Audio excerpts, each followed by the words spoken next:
All right, let's get right into it. There is a massive battle brewing in Florida right now, and it's going to define the future of your home, your wallet, and your entire community.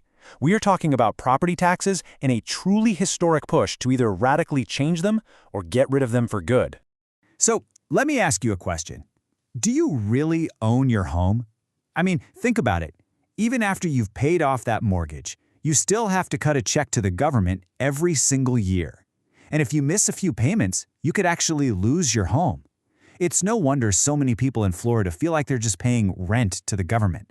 And that feeling, well, it's fueling a revolution. To really get a handle on the stakes here, you have to follow the money. $55 billion. That's how much money Florida's local governments collect every single year in property taxes. It's the financial engine that runs our cities, our counties, our schools. And now, some lawmakers are seriously talking about just turning that engine off.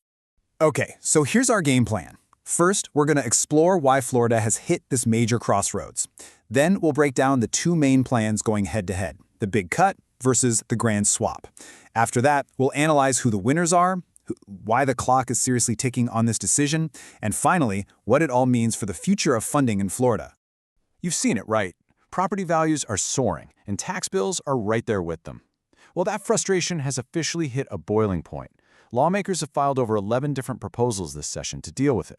It's a lot to keep track of, I know.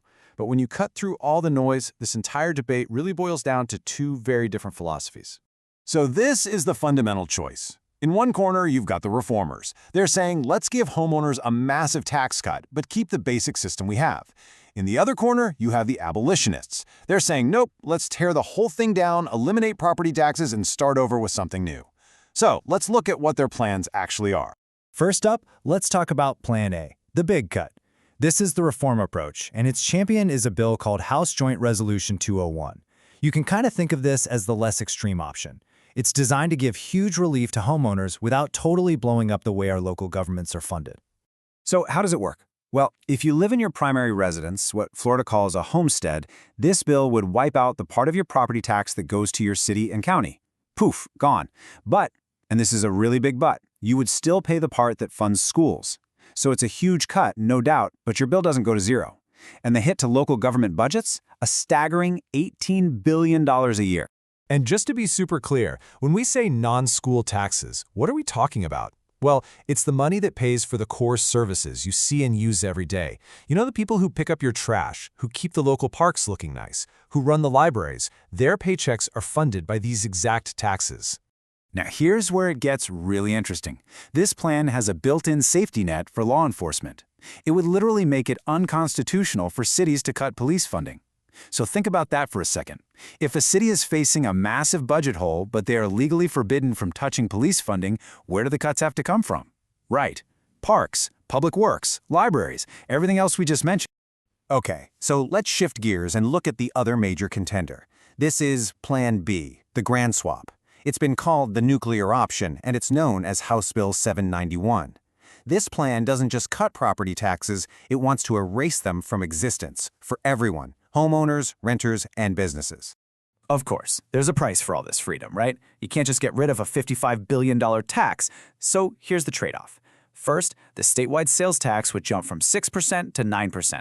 That's a 50% increase. Second, they'd create a brand new 5% exit tax that you'd have to pay on the total sales price whenever you sell your home. So if you sell a $500,000 house, you'll owe an extra $25,000 to the state right at closing. So you've got two radically different visions for Florida's future. One is a huge tax cut for some with protected police budgets. The other is a total tax swap that introduces new costs for everyone. So the big question is, who actually wins and who loses? This scorecard really lays it out. Under the big cut, homeowners get a massive win, but renters, they get no direct relief at all. Now, under the grand swap, everybody stops paying property tax, but you're paying more in sales tax, and renters are just hoping their landlords will pass the savings along eventually. And think about a retiree selling their home. They could get hit with that huge 5% exit tax, taking a big bite out of their life savings. And remember that law enforcement mandate in Plan A? This chart puts that into perspective. Public safety, we're talking police and fire, already eats up 56% of property tax revenue in most cities. So if you make it illegal to cut that biggest piece of the pie, you can see how much pressure that puts on the much smaller slices. And that pressure is creating some real panic for local leaders. This quote from one Florida mayor just says it all. Do they want us to start a garage sale? I mean, I don't know where they think the money is going to come from. You can just feel the desperation. They see a massive revenue cliff coming and have no idea how they're supposed to keep things running. Now, this whole debate isn't just some academic exercise. It is a frantic race against the clock. The entire future of property taxes in Florida could be decided in a very, very short window of time. So here's the timeline. The legislative session starts January 13th. For any of these plans to even make it onto the ballot, free to vote on, they have to pass the legislature by March 13th. That is just 60 days to debate and pass a bill that would rewrite Florida's entire financial structure.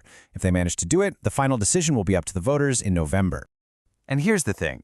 It's not easy. To change the state constitution, there's a 60% rule. First, 60% of the legislature has to say yes. Then, 60% of voters have to approve it on Election Day. A simple majority of 51% just won't cut it. This is a very high bar to clear. So in the end, after all the debates, all the political games in Tallahassee, this historic decision is going to come down to you. If one of these plans makes it through that legislative gauntlet, you, the voter, will be the one to decide which path Florida takes. So let's just recap the big points. Florida is at a fundamental crossroads. Reform property taxes or replace them. The big cut is great for homeowners, but will absolutely strain city services. The grand swap gets rid of property taxes for everyone, but it comes with a higher sales tax and that new exit tax. And that March 13th deadline is coming up fast. Which brings us right back to where we started.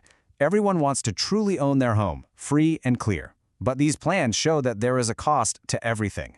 Is that cost a smaller government with fewer services, or is it higher taxes on the things you buy and sell every day?